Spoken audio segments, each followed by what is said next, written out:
আজ খাওয়া হবে বাড়িতে এই বছরের প্রথম কাঁঠাল। তবে আমি আজ তোমাদের সাথে শেয়ার করব কাঁঠাল কিভাবে কাটতে হয়।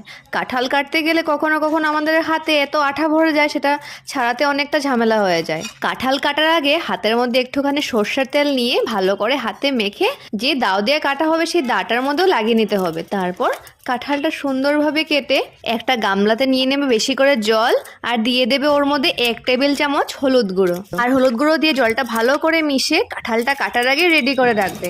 এদিকে কাঁঠালটা কাটতে কাটতে দিয়ে দেবে হলুদ মেশানো জলের মধ্যে। তাহলে দেখবে কিন্তু কাঁঠালটা আর কালো হয়ে যাবে না, আর কষও থাকবে না কাঁঠালের মধ্যে।